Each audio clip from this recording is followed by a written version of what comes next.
Bismillahirrahmanirrahim. Assalamualaikum warahmatullahi wabarakatuh. Teman-teman semua, kami dari kelompok 2 yang beranggotakan Risalina, Sapinatun Najah, Setia Irham Paqih Mustaqim, Sofwah Anissa, Silvi Anggraini, Teguh Julian Pribadi, dan saya sendiri Witriani Siti Saparina. Pada kesempatan kali ini akan membahas topik kajian kedua dari media tabligh, yaitu media efek 2, pergeseran gaya hidup dalam masyarakat Islam. Dan kelompok kami mengambil judul artikel jurnal, pengaruh media dalam pergeseran tren masyarakat Islami. Pada pembahasan ini, kami akan mendiskusikan tentang bagaimana pengaruh media dalam pergerakan tren masyarakat Islami, di mana saat ini media modern sangatlah mempengaruhi dalam perkembangan budaya Islam. Banyak sekali media yang dijadikan wadah untuk memberikan kajian keislaman. Oleh karena itu, apakah media modern memiliki dampak yang kuat terhadap masyarakat Islam? Kemudian, bagaimana cara mengimbangi antara media modern dengan budaya masyarakat agar tidak terjadi pergeseran dalam hal keislaman? Dan apa penyebab masyarakat Islam dipengaruhi oleh media modern? Media modern saat ini memiliki dampak yang cukup tinggi dalam pergeseran tren masyarakat Islami, di mana saat ini melakukan dakwah pun hanya dengan perlu mengunggah dan kemudian ditonton oleh masyarakat luas, tanpa harus datang ke acara tabligh atau ceramah. Dan tentu hal ini mempermudah akses terhadap jarak dan waktu. Akan tetapi, dengan adanya media modern, pergeseran tren masyarakat Islami akan semakin tinggi. Dengan begitu, tujuan dari pembahasan mengimbangi antara media modern dan tren masyarakat Islam terdahulu dan sekarang akan dibahas sekarang.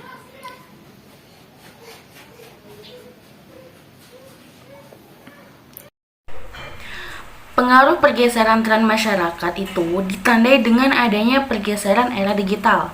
Nah, di mana seiring dengan terus berkembangnya zaman, maka semakin meningkat pula perkembangan digital. Membuat era digital ini semakin mendalam dalam kehidupan masyarakat. Oleh karena itu, dengan perkembangan era digital yang membawa sebuah perubahan dalam masyarakat saat ini, media modern menjadi salah satu sarana yang banyak digunakan oleh masyarakat untuk memperoleh dan menyampaikan informasi. Media modern sangat diminati oleh semua kalangan. Karena itu, dalam hal ini yang melatar belakangi perubahan dan pergeseran tren masyarakat Islami. Perkembangan penggunaan media modern sebagai komunikasi dan juga dapat digunakan untuk berdakwah. Media modern menjadi semakin pesat karena telah dapat diakses dengan mudah oleh semua kalangan kapanpun dan dimanapun. Tidak bisa dipungkiri lagi, saat ini media modern sudah menjadi tren baru bagi masyarakat. Salah satunya yaitu dalam melakukan aktivitas dakwah. Dan karena itu, kemudian dampak dari berbagai sisi kehidupan masyarakat itu bisa kita lihat. Dengan hadirnya media modern, secara signifikan itu telah membawa dampak yang sangat besar dalam pergeseran masyarakat Islami. Namun, tren positif dalam masyarakat Islami pun dicatat karena ini adalah tempat di mana kita dapat dengan mudah berpartisipasi, berbagi, dan menciptakan sesuatu tentang Islam. Kita pasti harus mencoba menyebarkan pesan Islam kepada otoritas pemerintahan di sini. Media modern dapat membantu memperluas hubungan antara umat Islam dan umat lainnya, karena membuatnya lebih dapat membuat hubungan jarak jauh itu lebih dapat mudah dipertahankan.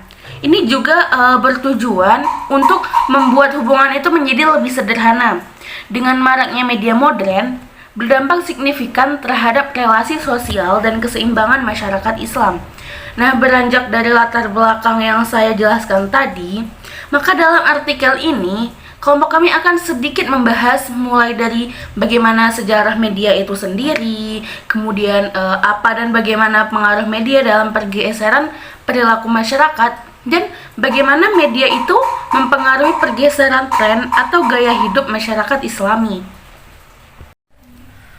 Di sini saya akan menjelaskan tentang pembahasan mengenai artikel pengaruh media dalam pergeseran tren masyarakat Islam.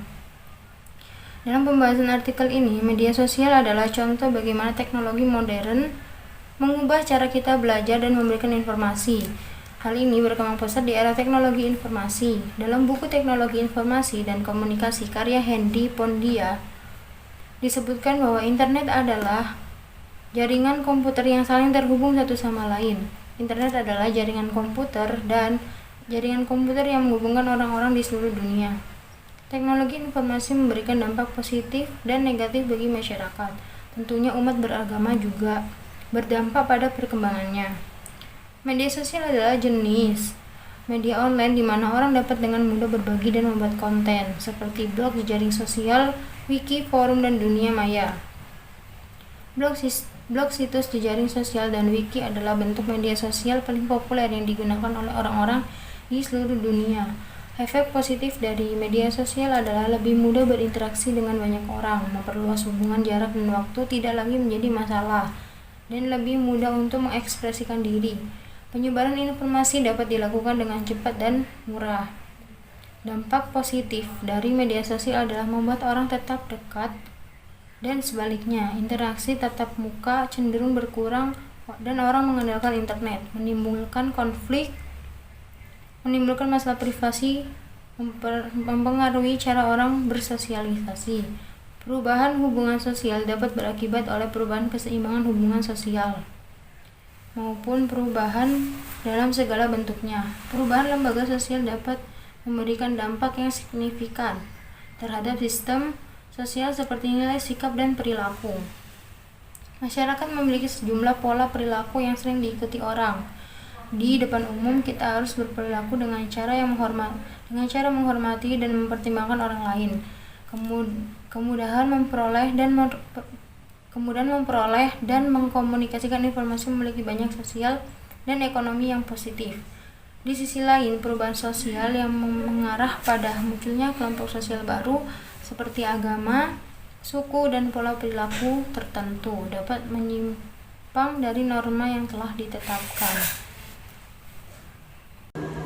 Bismillahirrahmanirrahim. Di sini akan saya jelaskan tentang sejarah media sosial.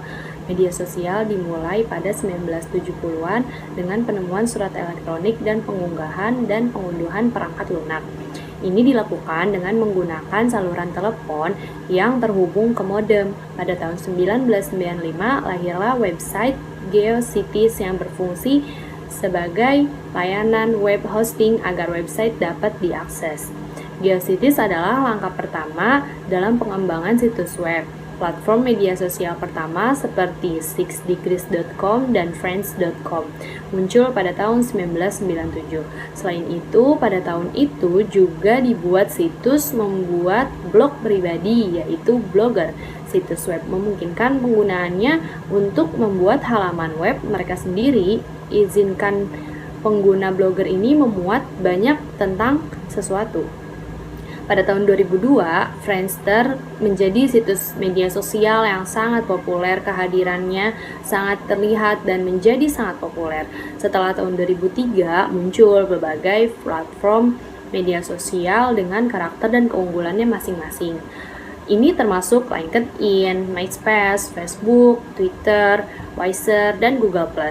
Media sosial kini juga menjadi media pemasaran digital seperti media sosial, pemeliharaan, dukungan media sosial, dan aktivasi media sosial adalah aspek penting dari pemasaran media sosial.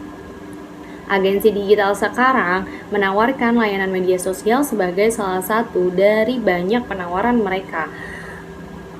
Ada banyak jenis media sosial masing-masing dengan kelebihan dan kekurangannya sendiri. Beberapa platform media sosial lebih populer daripada yang lain, tetapi semuanya memiliki tempatnya di dunia modern. Media sosial adalah situs jejaring sosial di mana orang dapat membuat profil publik atau semi-publik dan terhubung dengan orang lain. Pengguna dapat melihat dan menjelajahi daftar koneksi yang dibuat oleh orang lain. Kaplan dan Heinlein membuat skema untuk mengklasifikasikan berbagai jenis jaringan sosial. Pertama, proyek kolaborasi atau collaborative projects. Konten situs web dapat diubah, ditambahkan, atau dihapus oleh pengguna dalam proyek kolaboratif. Misalnya, Wikipedia, kedua, blog dan microblog. Blog adalah istilah singkat untuk log web yang merupakan jenis aplikasi web yang menyerupai entry tertulis di situs web publik. Meskipun microblog adalah bentuk blog kecil, jika pengguna dapat memposting artikel tanpa batas karakter, pengguna di microblog hanya dapat memposting artikel. Yang ketiga, konten communities. Konten di situs web ini memungkinkan pengguna berbagai konten media seperti video, e-book, gambar, dan lainnya. Misalnya, YouTube dapat digunakan untuk menonton video. Keempat, situs jejaring sosial adalah layanan berbasis web yang memungkinkan pengguna untuk membuat profil, melihat daftar pengguna yang tersedia, dan mengundang atau menerima teman untuk bergabung dengan situs tersebut. Situs jejaring sosial ini menampilkan halaman profil pengguna yang berisi identitas dan foto pengguna. Misalnya Facebook, Pet, MySpace, dan Instagram. Kelima, dunia virtual adalah lingkungan virtual yang mereplikasi lingkungan dunia nyata. Kemungkinan pengguna untuk tampil sebagai avatar yang diinginkan dan berinteraksi dengan orang lain seperti di dunia nyata. Beberapa orang menikmati permainan di game online seperti poker online atau permainan papan online. Dunia sosial virtual keenam adalah ruang online serbaguna dan menyenangkan yang memungkinkan pengguna terhubung dengan orang lain secara online. Ini adalah tempat yang bagus untuk bersosialisasi dan bertemu teman baru. Sebuah dunia virtual di mana pengguna merasa seperti mereka hidup di dunia virtual seperti dalam game komputer. Mereka dapat berinteraksi dengan orang lain di dunia ini seperti dalam situasi kehidupan nyata. Sekian dari saya. Pengaruh media dalam pergeseran perilaku masyarakat. Yang A, melibatkan hiburan berbasis web sebagai tempat untuk menumpahkan nyali mereka. Hiburan virtual dapat memalsukan karakter seseorang yang sebenarnya. Yang B, menceritakan kondisi kehidupan unik mereka atau timbulnya perilaku konsumtif dan hedonis yang terjadi di masyarakat. Yang C, melanjutkan pekerjaan atau menerangi kehidupan dan gaya berpakaian mereka sendiri. Yang D, menyebarkan data atau mendapatkan kebenaran data yang diceritakan dan tepat. Yang E, keuntungan dari segi keuangan atau meningkatkan sumber daya bagi mereka yang membutuhkan makanan saat ini. Oke, selanjutnya adalah pengaruh media dalam pergeseran tren masyarakat Islami. Yang pertama, berdakwah melalui media sosial seperti YouTube, Facebook, dan Instagram ataupun platform lainnya. Mendengarkan pengajian saat ini sudah menjadi tren di kalangan anak-anak muda karena para pendakwah pun ikut mengubah taktik dakwah mereka untuk menargetkan para pemuda zaman sekarang. Seperti contoh kasus Ustadz Haryan Ataki yang menyukai olahraga skateboard dan merangkul para pemuda-pemuda yang menyukai skateboard untuk hijrah. Selain mengikuti tren saat ini, cara menyampaikan dakwah pun ikut berubah dengan mempermudah pemahaman materi yang disampaikan menggunakan contoh kasus yang terjadi saat ini dan menggunakan sedikit candaan pada saat menyampaikan dakwah. Oke, selanjutnya adalah teknologi mempengaruhi budaya masyarakat. Media massa dapat menjadi alat untuk menciptakan perubahan budaya di masyarakat. Misalnya, budaya rasionalitas atau bentuk budaya lain yang mungkin tidak diketahui sebelumnya. Pembentukan budaya tentunya dapat memiliki nilai negatif maupun positif. Maka dari itu daripada membubarkan atau menghentikan media massa karena takut kehilangan budaya lama, lebih baik kita menanamkan kepada masyarakat bahwa pentingnya budaya lokal. Begitu. Selanjutnya adalah membentuk keragaman Islam masyarakat. Keragaman Islam masyarakat, hal ini terjadi karena pemberitaan yang terus-menerus dapat menyebabkan seseorang mengalami perubahan sistem nilai, pemikiran, tindakan, dan kehidupan masyarakat sehari-hari. Keberagaman ini bukanlah hal yang buruk, asalkan masyarakat cukup dewasa untuk menyikapi perbedaan dan pendapat dengan bijak. Dan tentu saja media juga harus menyampaikan nilai-nilai tersebut. Terima kasih. Baik, saya di sini akan membacakan kesimpulan dari materi yang sudah kita bahas. Jadi kesimpulan pada materi ini yaitu perkembangan media modern di era milenial ini membawa pengaruh yang positif dan negatif. Oleh karena itu, wajib bagi kita untuk menyaring dulu mana hal yang positif, mana hal yang negatif. Saat ini, Muslim di Indonesia sedang mengalami pergeseran moral dan nilai-nilai perilaku yang begitu dahsyat beberapa tahun terakhir. Jangan sampai akibat perkembangan media ini justru dapat memicu kemunculan konflik antar masyarakat dan membuat kita mudah terpengaruh oleh orang lain. Dengan adanya perkembangan media saat ini, harusnya dapat memicu kita untuk mengejar ketertinggalan dari negara barat, terutama dalam hal teknologi dan ilmu pengetahuan.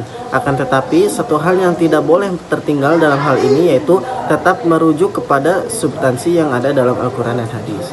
Baik, terima kasih. Mungkin itu kesimpulan yang bisa saya sampaikan.